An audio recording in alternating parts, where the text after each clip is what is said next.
నమస్తే, welcome to people media భక్తి ప్రేక్షకులకు. సో ఈరోజు ఖైరతాబాద్ మహాగణపతి ఆల్మోస్ట్ అందంగా రెడీ అవుతుందనే చెప్పొచ్చు. అయితే ఇప్పటికే కొన్ని పనులు కూడా చాలా శరవేగంగా జరుగుతున్నాయి. పండుగ ఫెస్టివల్ కూడా చాలా దగ్గరికి వస్తుంది కాబట్టి ఇక్కడ ఉన్న స్థానిక వాసులతో మాట్లాడే ప్రయత్నం చేద్దాం. రైట్, మరి ఇక ఇదే అంశం గురించి మాట్లాడడానికి మనతో పాటు ఉన్నారు వినాయక బృందం చైర్మన్ అయినటువంటి సింగారి రాజ్ కుమార్ గారు. మాట్లాడదాం. అన్న నమస్తే. అన్న నమస్తే. ఇప్పుడు చూస్తున్నాము అంటే పంచముఖ సంకట మహాగణపతి అని చెప్పేసి ఈసారి ఉద్భవించబోతున్నారు. ఎలా ఉంది అసలు, ఎట్లా కార్యక్రమాలు ఎలా ఉంది? పనులు అనేది చాలా వేగంగా ఉంది. ఒక 15 రోజుల్లో బిల్డింగ్ పనులు అనేది కంప్లీట్ కావాలని టార్గెట్ అనమాట. ఈ సంవత్సరం ఏంటంటే ఆంధ్రప్రదేశ్లో బాగా వర్షాలు పడడం వల్ల కర్ర రావడం, స్టీల్ పని అనేది చాలా లేట్ అయింది. మొత్తానికి అయితే ఇంకో 10 రోజులు కంప్లీట్ కావాలి. మరి ఈ సంవత్సరం మేము చెప్పిన విధంగా పంచముఖ సంకటహార మహాగణపతి దర్శనమిపోతా ఉన్నాడు. మీరు చూడొచ్చు, ఒకవైపు మొదటి జ్యోతిర్లింగం అయినటువంటి సోమనాథ జ్యోతిర్లింగము, మరొక వైపు కలకత్తాలో వెలిసిన కాళిక అమ్మవారు, అదేవిధంగా భగవంతుని 5 తలకాయలు, 5 సర్పాలు, 10 హస్తాలతో భగవంతుడు ఖైరతాబాద్లో వెలువబోతా ఉన్నాడు. మరి ప్రభుత్వం సంబంధించిన అన్ని డిపార్ట్మెంట్ వాళ్ళు సహకరిస్తారు. ముఖ్యంగా శిల్పి రాజేందర్ గారు, సందీప్ రాజ్ గారు, వారితో పాటు గణేష్ ఉత్సవ కమిటీ అధ్యక్షులు దానం నాగేందర్ గారు, మరి ఆ తర్వాత ఇంకా పెద్దలందరి సహకారంతో, బస్సీ పెద్దలందరి సహకారంతో ఈ ఉత్సవాలన్నీ ఘనంగా జరుగుతూ ఉన్నాయి.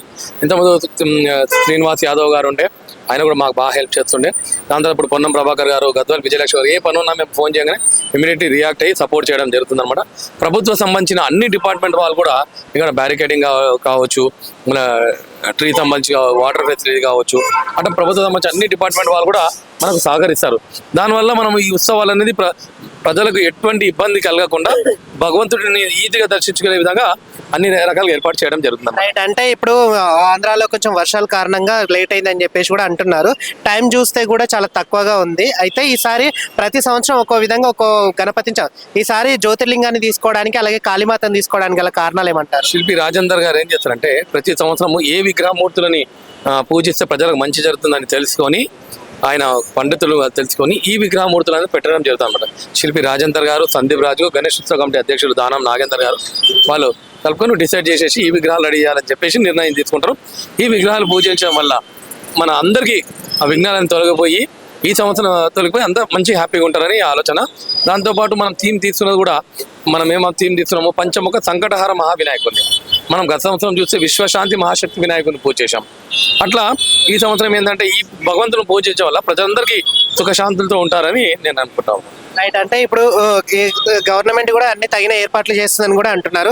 ఈసారి ఎంతమంది వచ్చే భక్తులు ఎంతమంది వచ్చే ఛాన్స్ ఉందంట? చూడండి, ఖచ్చితంగా ప్రతి సంవత్సరము చాలా హెవీ పబ్లిక్ ఉంటుంది. ఇంతకుముందు కొన్ని సంవత్సరాల కింద పోతే మనకు సోమవారం మంగళవారం రష్ ఉండరు అంటుండే, కానీ ఈ రోజులు అట్లా లేకుండా ప్రతిరోజు హెవీ క్రౌడ్ అయిపోయింది. కాబట్టి ప్రభుత్వ పరంగా కూడా అన్ని రకాలుగా వాళ్ళు సపోర్ట్ చేయడం జరుగుతుంది. గౌరవ ముఖ్యమంత్రి రేవంత్ రెడ్డి గారు ఆయన సపరేట్ పర్యవేక్షించి మాకు కావాల్సిన అన్ని రకాలుగా ప్రభుత్వ సంబంధించిన అన్ని అధికారులని ఆర్డర్ చేసి మాకు అన్ని రకాలుగా ఏర్పాటు చేస్తారు. ఆయనకు కూడా మేము ప్రత్యేక ధన్యవాదాలు తెలియజేస్తాం. దాంతోపాటు చాలా మంది ఉన్నారు మనకు పెద్దలు, మాకు మోరల్గా సపోర్ట్ చేసేవాళ్ళు. అన్ని రకాలుగా వాళ్ళు ప్రభుత్వ పరంగా అన్ని సపోర్ట్ వాళ్ళు మాట్లాడి వాళ్ళు మాకు అన్ని రకాలుగా ఏర్పాటు చేయడం జరుగుతుంది. ఎన్ని ఫీట్లు పెట్టబోతున్నాం? చూడండి, మేము దాదాపు 69 ఫీట్లు చెప్తున్నాము. దాదాపు 60 అడుగుల పైన ఈ విగ్రహం ఉంటుంది. మనం ఎందుకంటే ఈ విగ్రహాన్ని కూడా ఎత్తు ఎందుకు పెంచట్లేదు అంటే, మనం 2014లో వినాయకుని 60 సంవత్సరాలు సెలబ్రేట్ చేశాం. అప్పుడు మా నాన్నగారు సింగర్ సుదర్శన్ గారు ఆయన హైట్ తగ్గిస్తామన్నారు అనమాట. అయితే ప్రజలందరూ బస్సు వాళ్ళు లేదు, హైట్ తగ్గించకూడదు, ఇది ఖైరతాబాద్ వినాయకుడు హైట్ ఉంటే ఈ విధంగా ఉంటేనే అందరికీ అందంగా ఉంటుంది, బాగుంటుంది అని చెప్పడం వల్ల హైట్ తగ్గించారు. మరి ఈ సంవత్సరం మీరు చూసినట్టయితే 72వ సంవత్సరం మనం సెలబ్రేట్ చేస్తూ ఉన్నాం అనమాట. ఈకో ఫ్రెండ్లీ వినాయకుడు. మరి వినాయకుడు కూడా ఏంటంటే మనం ఈ సంవత్సరం 12 రోజులు వచ్చింది.